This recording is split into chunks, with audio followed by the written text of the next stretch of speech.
I told you guys all that this was going to be a really long video. As well, on this upper card, it's really hard to see, but it's a man with a hooded robe. I'm guessing, we'll just guess male. With hands out in the sign of projection or in the sign of entering. It's very interesting. And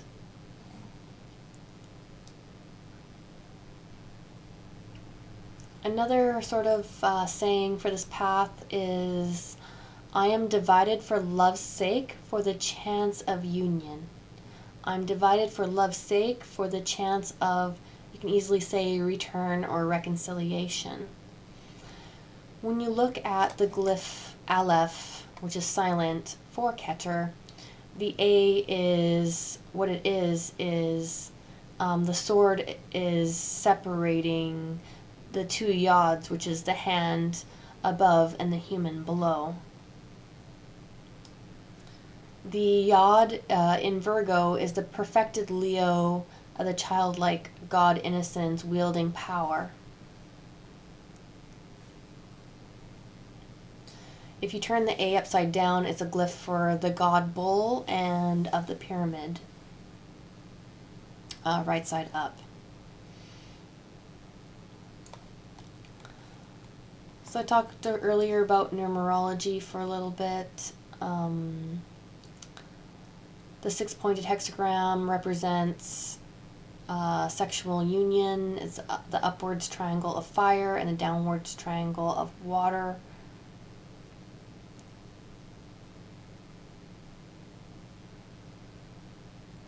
Sexual union, yoga actually means union with God, to become one during sex, and as well as when two become one, they become three themselves.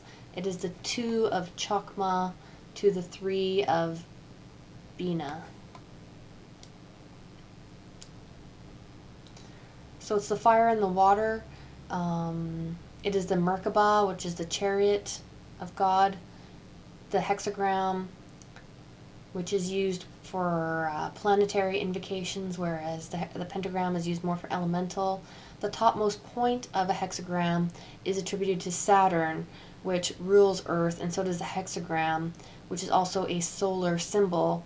When you're doing the Kabbalistic cross, the six-pointed golden star of Tifareth is the hexagram in your heart chakra. This links the navel and the heart chakra. The sun and the moon equal Shin, which is fire, which is spiritual alchemy, spiritual fire of the Kundalini, the Caduce of the Mercury. It is ascension, it is illumination, it is a sword lightning flash down, as I said, but also ascension up the tree, the glyph of a man, mastery, and the pentagram as being a glyph of the man. In the Thoth deck, it represents the alchemical wedding. So now I'm going to talk more about the 0 of the egg and the 1 of the sperm or the snake. So the 0 is a void, which is very apt, because there's a void of death, which is knowledge, as well as Bina, sort of a void in which the manifestation takes place. The female has ovaries and we have eggs, which is obviously is oval, and in fact on this card there's a snake around the egg, which is the Orphic symbolism, the mysteries of Dionysus in Hellenic, more Greek mythology.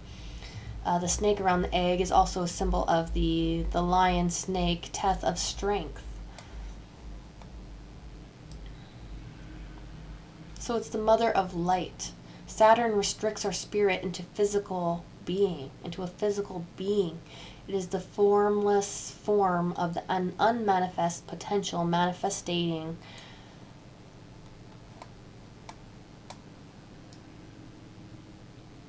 Dionysus represents relaxation and pleasure and intoxication with the wine, but we must also take action. It is regenerative in the mysteries of rebirth and death of the spirit, and of initiation to the mysteries of understanding and wisdom. With the wand of impregnation, there's an infinite genetic possibility.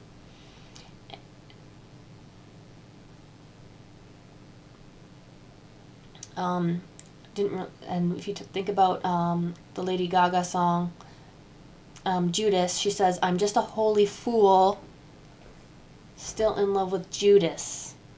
And that video has a lot of symbolism.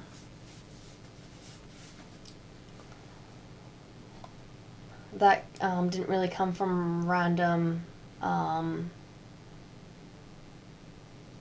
but this was necessary. This was a necessary incarnation or fall.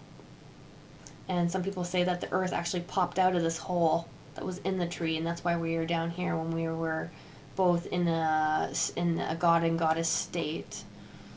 But we did not know godhood. The navel or the umbilical cord is also represented by the fall or the descent of the goddess into Hades, or Dionysus actually descended into Hades, and by the girdle. The girdle is of is a symbol of Tifareth, and so Bina binds. So you're binding, sort of like a corset or a girdle. Right here, the light or the personality into incarnation. We have communication through our navel chakra to the spirit. Venus's love is the number 7 instead of the number 6, which is the sun, which we have the argument between the cards, between the devil and the chariot paths. And it is, when we look at the days of the week too, 7 is actually Sunday, whereas 6 is actually Saturn's day, so it's a little interchangeable there as well. Venus is, a symbol of Venus is a mirror, and so the godhood mirror is mirror in ourself, and Venus is love, and it's the mirror.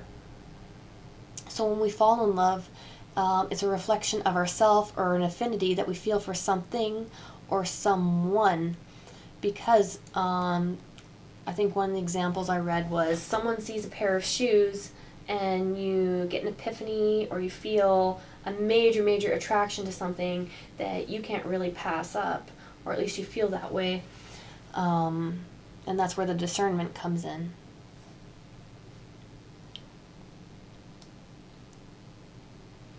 So when we fall in love with someone,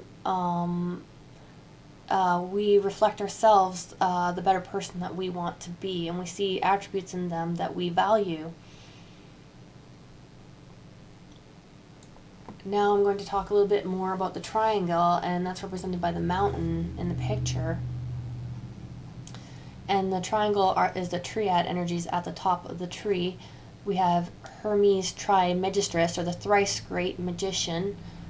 We have the great triangle, which is a mirror to invoke spirits, or the triangle of manifestation, or how the Wiccans do it, of drawing down the moon.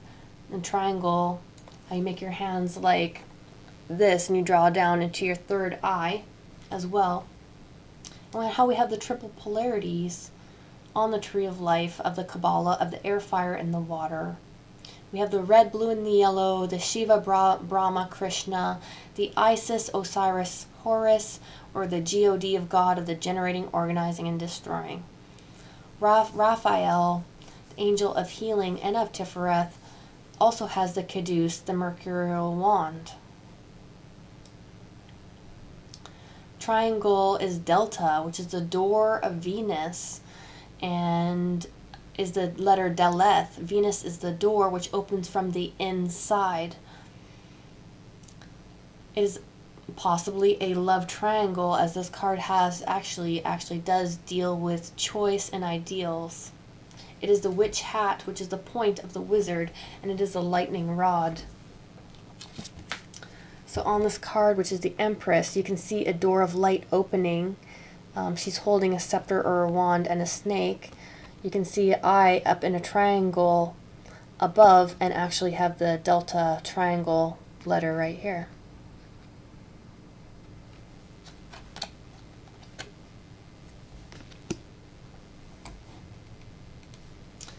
So mythologies, just to wrap it up, Hercules had to choose between Venus and Athena of love and victory. And so love is not always compatible with victory if you follow your emotions too much. It can be seen with Helen of Troy and Paris. Mercury summoned Paris to choose between Hera, Aphrodite, and Athena, and he couldn't really win either way. Eros, Cupid, hit Venus, and then she rewarded Paris with his love, which was Helen of Troy, but then Aphrodite, victory, got her, or Athena, you can also see, not Aphrodite, sorry, that was Venus. Athena, victory, got her revenge when they lost a battle because she belonged to somebody else. It is the mythology of Andromeda and Perseus, as in one version of the deck, the knight is Perseus coming to rescue Andromeda, who has chained herself to a rock, who has chained herself to the lower material, and there's a dragon or a demon or devil swimming in the waters. The knight is coming to save her from the waters of stagnation, but like in the devil card, she frees herself and gives permission to Perseus to come liberate herself and to come remove the bondages and the barriers to intimacy with God, and take self-empowerment. It is the story of Cupid and Psyche. Cupid fell in love with Psyche, which represents a human soul, or our consciousness, our psyche, and Venus, or Hera, in a Hera type role, got mad that he fell in love with her, which is Psyche, represented by the butterfly, which is transformation and metamorphosis. It acts on our passive, this path acts on our passive psyche and is psychic, is about psychic gifts. The cherub is the child of Mars and Venus, as Berhart said, who is our higher self, and that can be integrated into ourselves. Some say that the Cupid is the child of actually Venus and Mercury, though, because Venus had many affairs, and he communicates love. It is the legend of the twins of Castor and Pollux, though I don't know that legend, and it also could be said at the legend of Romulus and Remus. And I'm going to go on and read the Pathworking meditation. I hope you all enjoyed the series.